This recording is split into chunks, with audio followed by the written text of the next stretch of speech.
All righty. Well, I think we'll go ahead and get ourselves kicked off here. Um, and I'm going to, John, if you can monitor the waiting room and the chat for Yeah. me, that'd be awesome. Set volume to 1. Oh, Awesome. Okay. So thank you everybody for coming to our May statewide meeting. Welcome. Today, we are going to be focusing in on our long-range transportation plan here in the state of Ohio, because 2050 will be here before you know it. That's a long way away, to be honest, but that's what we're planning for. So my name is Mitch Radakovich. I am the board chair of All Aboard Ohio. I'm based out of Cincinnati, but I also went to school in Columbus at The Ohio State University. And have been doing quite a bit of travel across the state. I was up in Cleveland back in April and really enjoyed my time there as well. Been to Toledo recently and am now planning a trip, a little tour of Southeast Ohio. So if anybody has recommendations, let me know. But today I'm going to be talking to you about long-range planning and specifically the ongoing long-range plan that is being completed in our state. So, according to federal law, it's prescribed that each state must prepare a plan to provide for the development and implementation of the multimodal transportation system within their state. And that system should include transit, highways, bicycle, pedestrian, and other accessible transportation.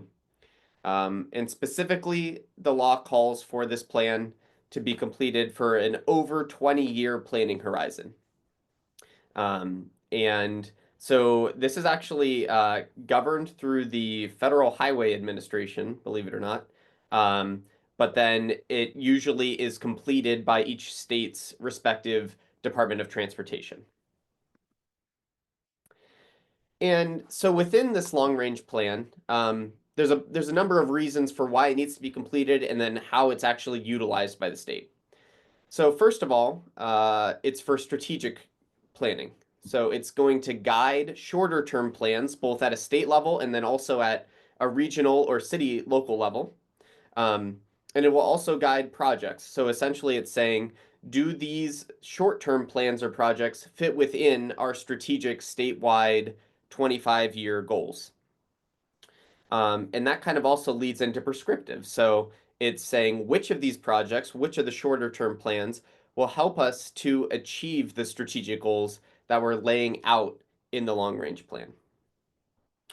And last, the long range plan has to be very forward thinking. So they have to think about what is the trajectory that Ohio is currently on right now. If we continue at status quo, where will we be headed? But then also, where do we want it to be?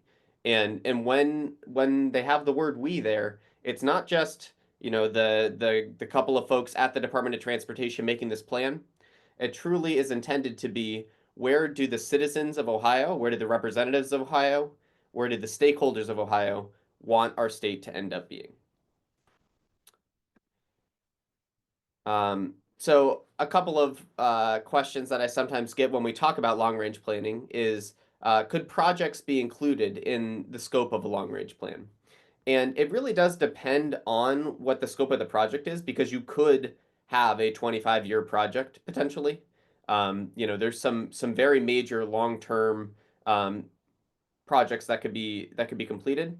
But when we think of something like the 3C&D, which has a goal completion time in the 2030s, that more is a midterm plan and it's a specific project. So it will fit to help us achieve goals of long range planning, but it's a little bit different.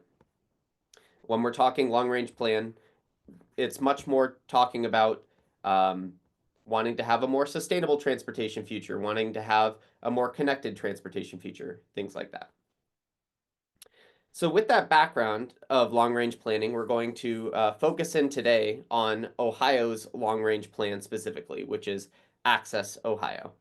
And I don't know why, if people can see my app bar, I don't know how to get rid of that. So my apologies. But so we are currently working through Access Ohio 2050. So looking forward for the next 25 years, and that generally is about the time frame that Ohio does their plan. Access Ohio has actually been an ongoing process since the 1990s when we did our first plan. I think it was in 1993. And so then every 5 to 10 years, the state of Ohio, through the Ohio Department of Transportation, will reinitiate the planning process for a new long-range plan. And so this long-range plan has a mission to guide, inform, and support ODOT's strategic direction by analyzing Ohio's existing and future transportation needs, system conditions, and current performance. And then this plan will inform the strategic policy, inform capital investment decisions, and support advancement of ODOT's mission and vision. So essentially, once this long-range plan has been determined and is kind of set, it's going to serve as the guiding values that the Ohio Department of Transportation will be following as they make decisions. So if ODOT is deciding between funding uh, a new highway or a new intercity rail line, one of the places where they're going to go for guidance is their long-range strategy plan. If in their strategy it says we are only going to be focused on car-centric development, they're going to be much more likely to put that funding towards highways rather than towards transportation alternatives, which is why this plan is so, so important. So as a part of the planning process, they start off with trying to get as much input as possible, both from the general public, from stakeholders, from partnering agencies, etc.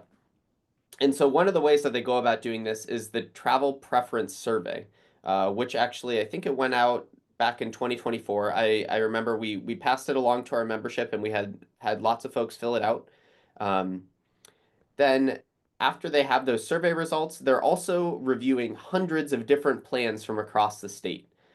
So these could be short-term, mid-term, or even long-term plans from different cities, from different agencies. So for instance, Jessica sent in the chat, like Timicog, which is the Metropolitan Planning Organization up in Toledo, is working on their long-range plan that's going to go through 2055.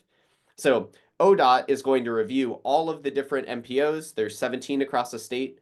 They'll review all of the regional or rural transportation planning organizations as well. And they're going to kind of merge them together into this plan of plans. So saying, if we look at all of these, what are the main priorities in all of those plans? After they've completed that, then they also go through a series of stakeholder meetings, which we're going to talk about in a lot more depth today. And they complete different analyses to come up with what their strategy is for the upcoming 25 years. Then they write it up in a report. Everybody, we will distribute the 2045 report as a part of our, like when we post this on YouTube, we'll include the link to that if you're interested. And then it's all about adoption. So setting it forth into ODOT and letting us make our decisions based off of that.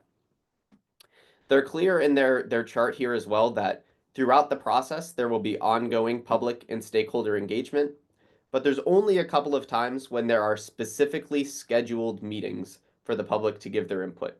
So you can always send an email, you can always call, and we will be facilitating that as well, but there are only a couple of times where you can show up and let your voice be heard. This is another view of kind of that process that I just talked through. Right now, we're here in May of 2025, where we have completed the plan integration and the system identification, but now they're doing the actual analysis on system current conditions, how it's performing for residents in the state of Ohio, and then also what the investments that need to be made are. Their goal is for the plan draft to be completed by the end of calendar year 2025.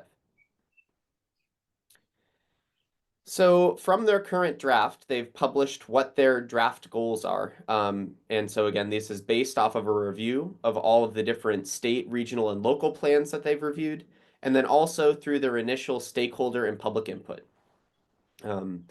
So the number one goal that they've received is that pretty much unanimously, Ohioans want to ensure safety in transportation.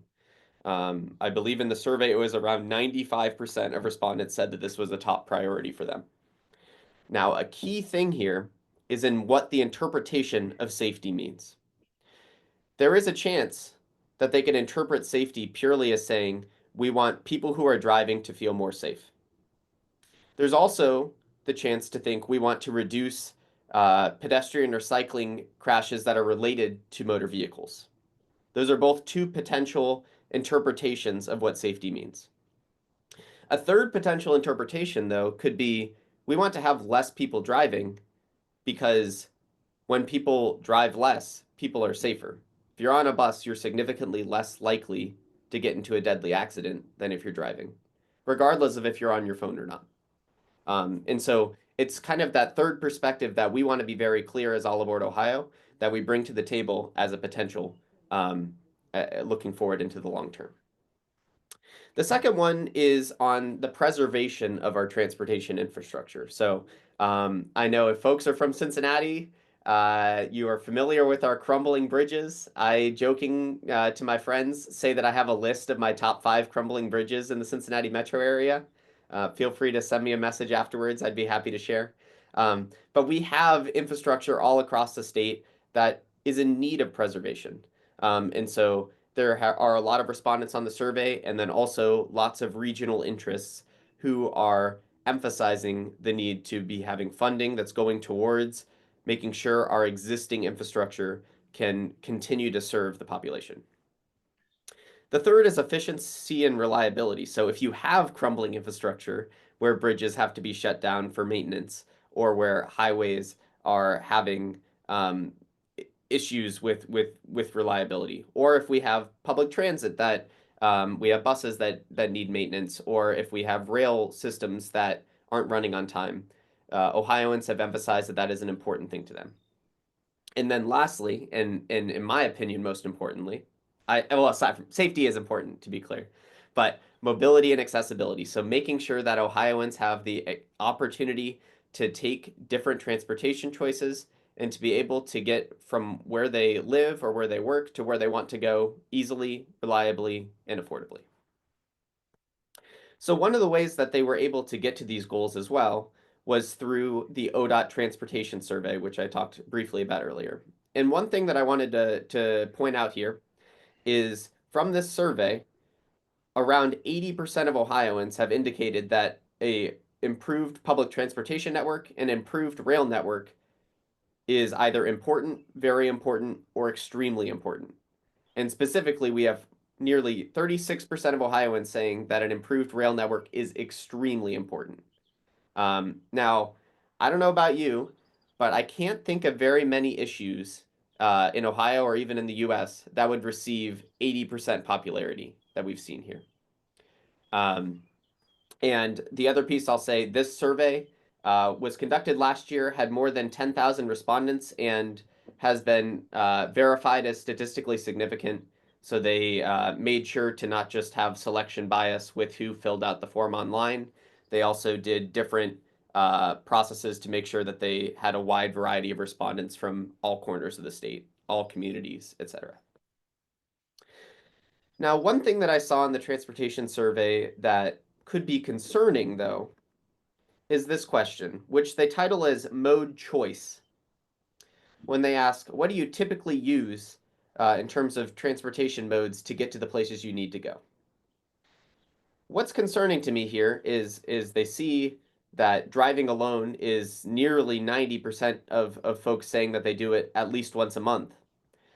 But calling it mode choice is interesting because if you don't have choices, it could be really misconstrued to say that people are choosing to drive. And so this would be the kind of example of why we would want to show up and maybe poke some questions on how that question was being worded in the survey to make sure that folks who are planning for our long term aren't misinterpreting these responses as saying people are choosing to drive. Similarly, you'll notice there is no option here for passenger rail. There's public transportation, but there's nothing for passenger rail. So just because nobody is taking the train that leaves Cincinnati at 3 in the morning does not necessarily mean that they wouldn't have chosen to do it if it was reliable, if it was at a good time, if it was cheap. So these are the kind of concerns that we might want to bring up. So now let's focus in a little bit on All Aboard Ohio's goals specifically when it comes to long-range transportation planning. So you may have noticed on the first slide when I put up what the kind of image that was pasted along with the Access Ohio 2050 logo was. And it was this bridge, which I think is up in Toledo.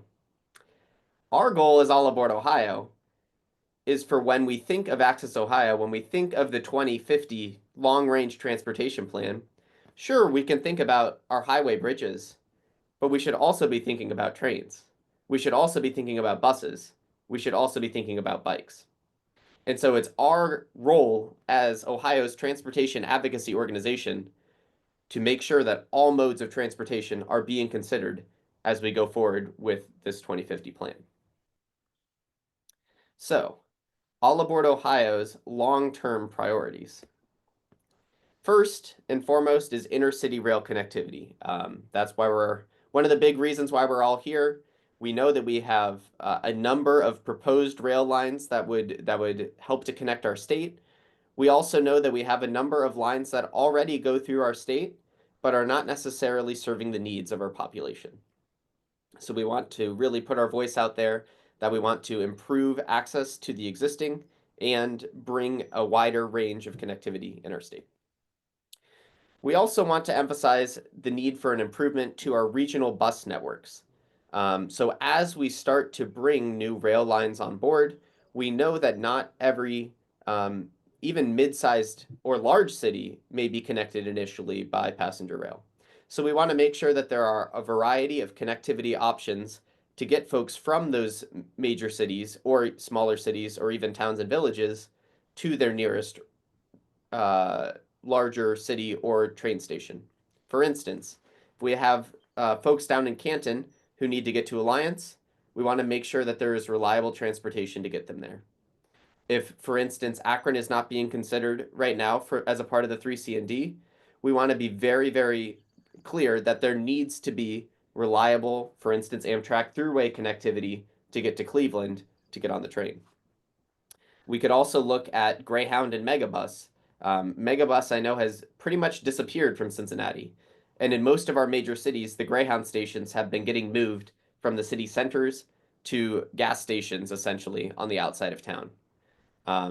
We need to point out to our leaders in Ohio Department of Transportation that these transportation options need to be considered as a part of the future plan in Ohio. Additionally, we want to emphasize the importance of bike and pedestrian safety and accessibility in our cities, our towns, and even in our rural areas where we have statewide bike routes. And lastly, we want to voice our support for local transit agencies all across the state. These could be transit agencies that are in our major cities, but they can also be our rural transit agencies, which provide vital transportation for folks who may not have accessibility to a car or may not even be able to drive a car, getting them to healthcare options, getting them to their local grocery stores, etc. Now, a little bit more meta, less concrete of our priorities. We want to push for policies in the state of Ohio which will help to change public perception on what transportation can be. Right now, if we went out and we talked to your average Ohioan on the street and we asked them to describe what transportation means to them, they would say a car. And there's a lot of reasons for why they would say a car. And a lot of it, if we go back to that mode choice example, is because the car is the only mode available. But also, there's times when we aren't making the transportation options seem approachable, or we aren't making our developments in a way that will support high density transportation. Ignore that typo. So we want to encourage our local leaders, we want to encourage our government, and we also want to encourage folks in the departments of transportation, exactly zoning as well, to make policy decisions which will encourage a variety of transportation options and encourage our residents to actually utilize them. So all of these things are ideas and opinions that we want to bring forward in representation of all aboard Ohio when we're interacting with our local and state leaders. And so this is where the action request comes in from all of you and also from all of your connections and friends around the state.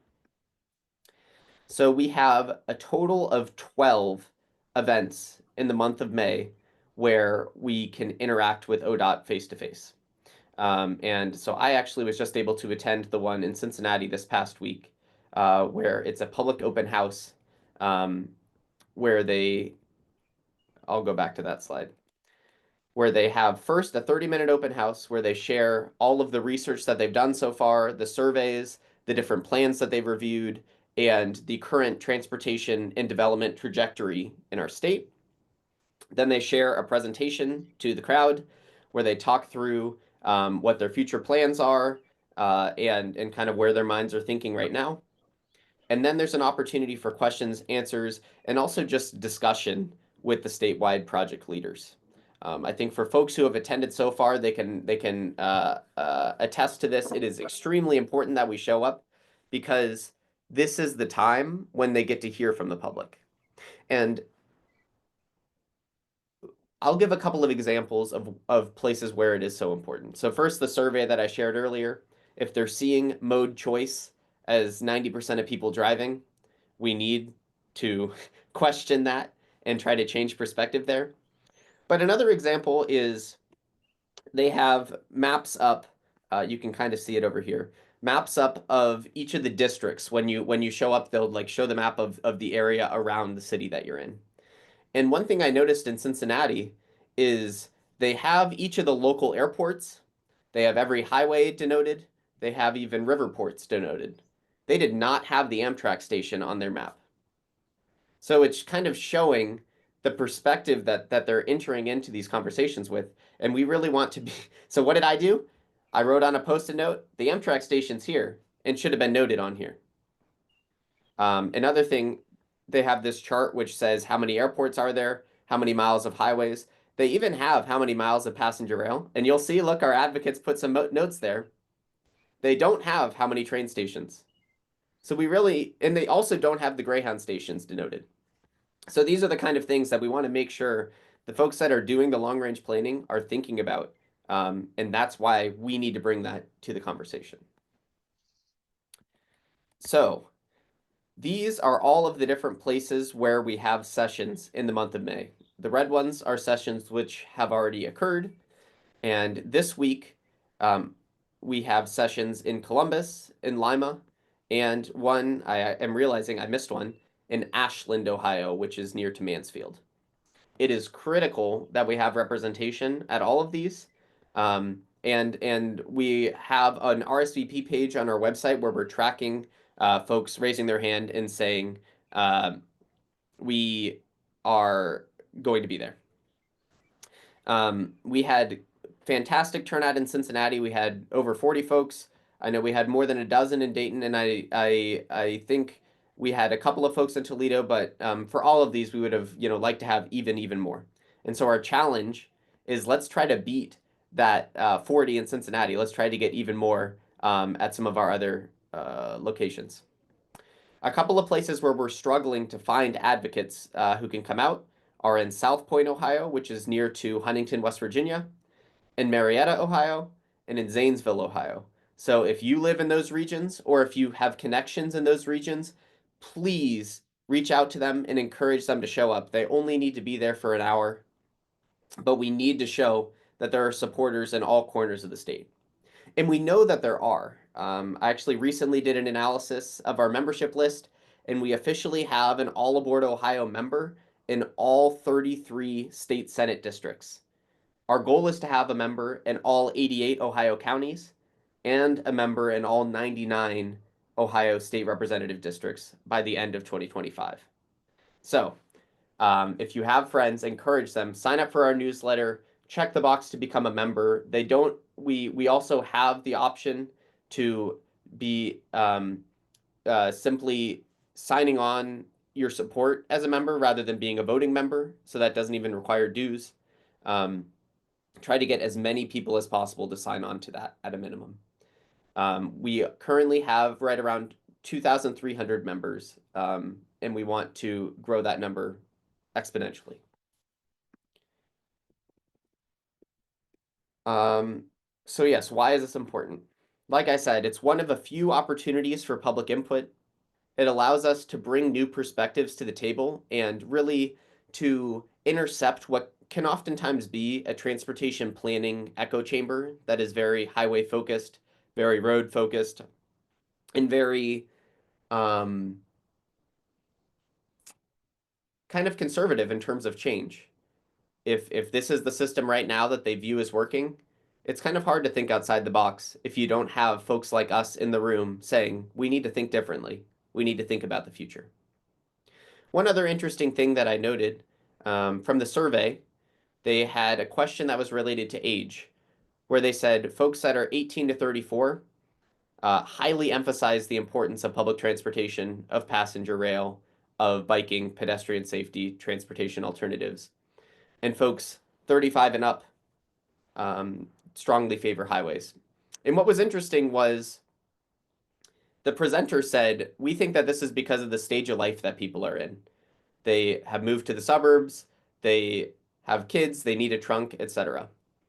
And one question that was raised was, are we sure that this truly is the phase of life? Or is it really a change in how people are thinking about transportation? We said we think it's really dangerous for us to consider it purely being people aging out of thinking that transportation alternatives are important. And so that kind of thing would not have been brought up if advocates were not in the room. Additionally, this is an opportunity for All Aboard Ohio to show that we are a statewide, strong organization and that no matter who our representatives are representing in terms of their district, there are people in their district who share this opinion. The fact that there is over an 80% support for the improvement of public transportation and passenger rail means that there are people everywhere in the state of Ohio who support this. And so it is really ineffective for them to say, we only need to be improving highways. It's not representative of the people that they're supposed to represent. So our goal is representation at all 12 of the events. And our call to action is to attend your local event, to invite and pressure sympathetic friends who live in these areas to go and show up, and especially to pass along to friends who live in Zanesville, Coshocton area, Tuscarawas Valley, in Marietta, in Ironton or Huntington, West Virginia on the Ohio River, and in Youngstown, to please show up, let your voices be heard, and also it's a good time where we can build connections with our local leaders as well. With that, I will now pass it along to our illustrious Executive Director, John Esterly, who's going to give some updates on the federal level. And we will have time for questions and answers here after John's updates. Take it away, John. Well, good morning, everyone. Thank you for being here bright and early on a Saturday morning. It's beautiful out, so when you're done here, get outside. I spent 48 hours in our nation's capital earlier this week. I met with both of our senators, Husted and Marino, and then 8 of the 15 congressional offices in Ohio. We talked about a number of different things, but we did discuss funding, particularly with Amtrak, with FRA, and some of the other DOT organizations that would be pertinent to the expansion and continued operations of passenger rail. So just to kind of give you an idea of what specifically we were asking for, at this point, as fiscally conservative as our Congress is likely to be, our big ask was just to leave current funding levels where they are. Not to reduce funding for Amtrak or for FRA. Specifically within the FRA, they've got a planning division that is tasked with not only planning freight railroad expansion, but also, in our case, the expansion of passenger rail, specifically the Corridor ID program. And we want to make sure that even though the dollars for corridor ID are still there through the end of next year, we want to make sure that they have people in the office to give stamps of approval to the states as they work through the process. Unfortunately, there were some cuts to Amtrak that have resulted in some jobs being reduced. I believe they reduced total employment with Amtrak by 500 people. Most of those are in administrative roles, not in direct operational support, but there were some operational positions that were eliminated. I would say fingers crossed. That's the sum total of the reduction there. But if I can give everybody on the call a little bit of a call to action as we are still navigating our budget process at the federal level, that would probably be a good time to reach out to your U.S. Congressperson and both of the senators and just again let them know that it's important to us to keep funding for both of those organizations really at the status quo. We're not asking for more money. We're just asking for them not to reduce it any further. I did want to just take a quick moment. I know there's a lot of folks that are very interested about what's going on at the state level. Unfortunately, the activity on the Senate side when we're looking at the operating budget, which is where our MIPRIC amendment lives right now, is very similar to where it was on the House side about a month ago. I have had 4 different plans in the past week. Things are moving very quickly and things are changing very quickly. So, we're going to ask folks to be patient. We don't have a public announced plan yet. We are working very hard behind the scenes to make sure when that time comes that you folks have the assets that you need to make the requests of your elected officials here in Ohio. But at this time, we don't really have any more specific information about what's going on in the budget process because, again, things are changing literally by the minute. So I think that's, state and federal updates. Any questions, I'm happy to answer after the announcements at the end. Awesome. Thank you, John. And we only have a couple of announcements today. So first off, we have a new interim chapter lead in Dayton, Ohio. So Nate Holm has been involved with the organization for quite a bit. He's also been involved with our communications team, and he's helping us to continue the work that Lenny did up in Dayton. So keep your eyes peeled for some upcoming Dayton events. And if you have an interest in supporting Nate in growing our Dayton chapter, feel free to reach out to him. I think it's Nathan at allaboardohio.org. Mark your calendars. The 2025 annual meeting is on the books. We also have an event page already up on the website. We're not charging for tickets yet. We will be, but you can still RSVP to secure your spot. Our theme this year is Ohio's Future Built by Rail. We're putting a big focus on the economic impact of rail, but also the societal impact as well. And it will take place on July 12th, 2025. We liked the venue so much last year that we'll be returning this year as well. It's also a very good deal for the organization. Ohio State really sets us up well. We will take also some of the concerns that we had last year related to parking and making sure that people are able to get to the building accessibly. We're going to be sure to address those. The other exciting thing here that I want to encourage people to mark on their calendars is July 11th, the evening before, which is a Friday. We will be having a reception and celebration, kind of happy hour style beforehand. So we encourage everybody to come on Friday evening, spend the night, and then attend our annual meeting on Saturday. We're also going to try to have some of our speakers there on Friday evening so that you can interact with them more one-to-one. Additionally, the race to Chicago, it continues to be in the works. We have a team of folks from Cincinnati, Toledo, Cleveland, and Sandusky. The question is, which train will arrive first, the Cardinal or the Lakeshore Limited, I think? Is that the one? Somebody in the comments correct me, please, from my Cleveland friends. We also encourage folks, even from the middle of the state, to join us on one of the sides, meet us at the station at 3 in the morning. And we are going to be meeting up with our friends from the High Speed Rail Alliance and hopefully as well from Amtrak once we get to Chicago for a bit of a powwow during the day.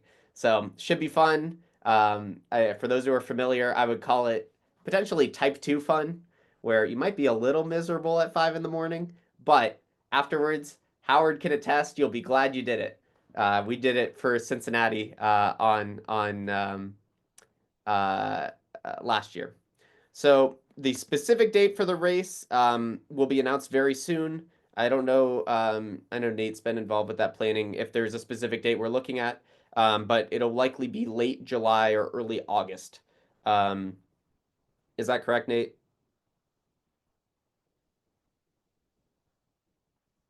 Yeah, I think so. So stay tuned for the exact date here very soon. I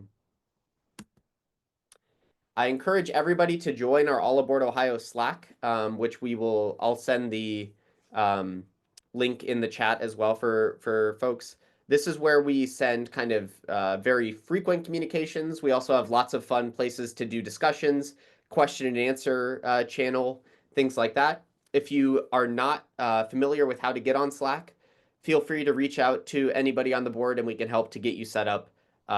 You can have it on your computer, on your phone, anywhere like that. It's also where we'll be able to quickly send out action items if we need to get lots of people to reach out very, very quickly. So it's very important for us to get as many members as possible onto there.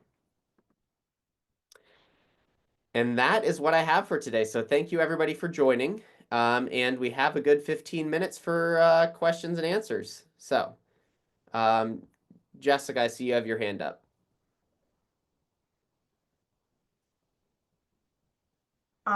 Well, first off, I want to ask, is Slack isn't just for people that have paid to be members, right? Because I ask that because we've got people in Toledo who are sort of rail advocates, but they may or may not officially be All Aboard Ohio members, like people affiliated with the Ability Center. Right. So I think it'd be great if they were all, if we all kind of had the same. yes. So Slack is accessible to anybody who is a general member. So you don't have to be a paid member, a general member though. If you are a paid member though, we're working on an additional perk, which will be you get access to an exclusive paid member channel where we'll do things like Ask Me Anythings with board members, with our executive director. We'll have special insider information kind of messages that we'll send to our paid members as well.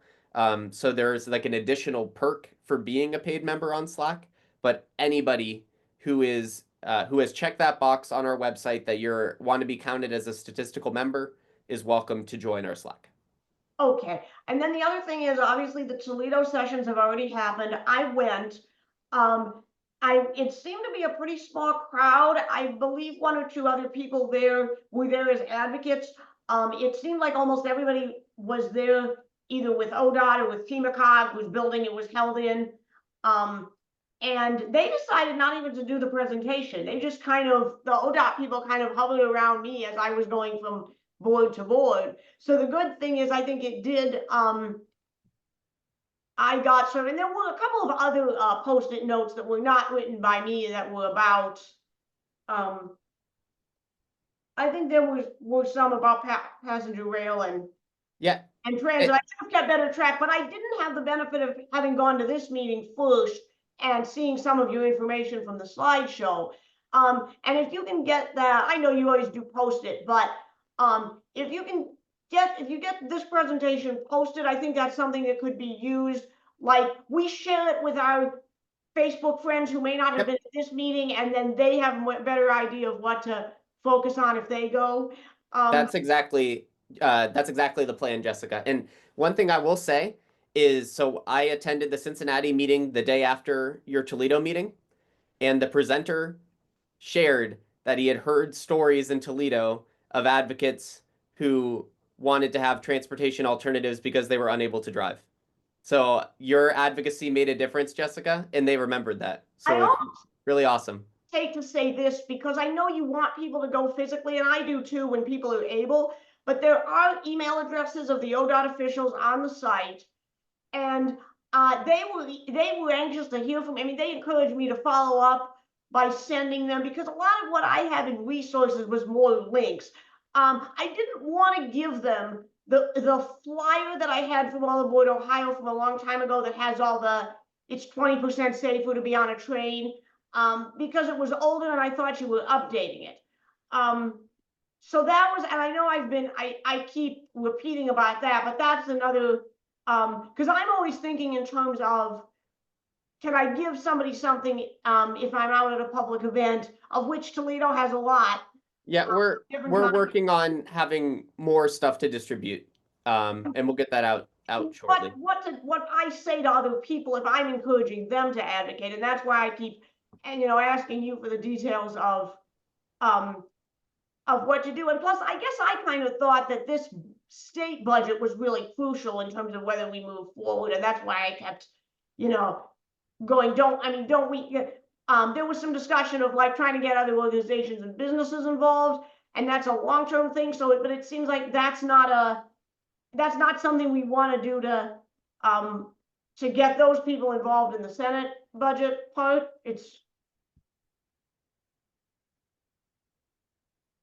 Yeah, well, I mean, we'll be clear with our advocacy needs as we move forward. I think all I can say right now is we're consistently updating the advocacy booklet, which has the exact instructions on what we need folks to be doing at any point in time. And actually, I can. You kind of said to advocate for passenger rail, but not really to talk about the budget right now, which I kind of. And so that's exactly what we need you to do. Part of the reason why we put the booklet up is because we have limited resources in our board and in our staff to be answering questions. And so we kind of have the booklet up. That is exactly what our strategy is right now. And we just ask for everybody to kind of follow what we've listed there. The idea of trying to get other organizations on board, that's more still to come. You're going to send out, there's going to be more of a like blueprint for how to do that still coming. Yes. That's still coming, but we just haven't yet. So you don't feel like this budget is going to really make a break, like this is a really essential, this is the time that we go to step 2 on the code IDs or not? It doesn't, I guess it doesn't sound like. Because it's not. I thought this was sort of the last chance to get the step 2 funding in a way, Yeah, we're good. We will, yeah. Lisa. Were there other advocacy organizations in like any other sector, not just rail, but at the Cincinnati meeting? Yes, that's a great question. So we had folks from the sustainability community that were there. Actually, a couple of different sustainability organizations. And then also folks from the pedestrian safety and bicycling safety communities. And there's like a People Not Pavement movement in Cincinnati that had folks as well. So I think there were probably 5 or 6 different organizations who we coordinated with, right? So like we kind of spread the word. There's a coalition down in Cincinnati. And so we were really successful there. And from that success, we are, focused on getting our partner organizations to show up in other cities. So for instance, we're working with Clevelanders for Public Transit to make sure we have representation there, with Transit Columbus, with some of the strong town groups like in Steubenville, things like that, making sure that we have folks show up. So for people on the call, if they know other advocates from other organizations, we should invite them to come. Yes, exactly. We've got a fantastic communication strategy, but our reach is still only as far as we can get. So it's definitely extremely important for us to use our friends who have even further reach. Absolutely. I know, for instance, Liz, who's on the call, is helping us to get more folks from Ohio State coming to the Columbus meeting as well, is another example. And can we both, obviously, I think, we talk about personal stories all the time, but I think we saw this happening with when we did the State House advocacy. a lot of times, I mean, almost always, I'll always end up circling back to, like, if I'm talking about economic benefits or safety benefits, I'm almost always going to quote All Aboard Ohio or use their, resources.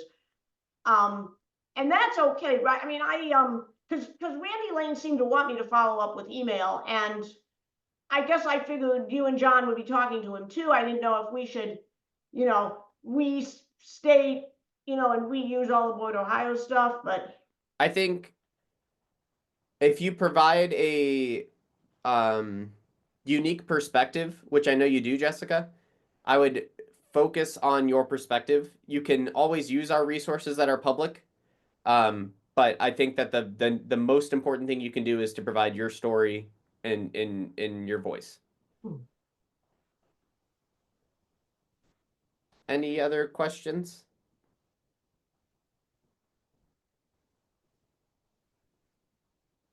All righty.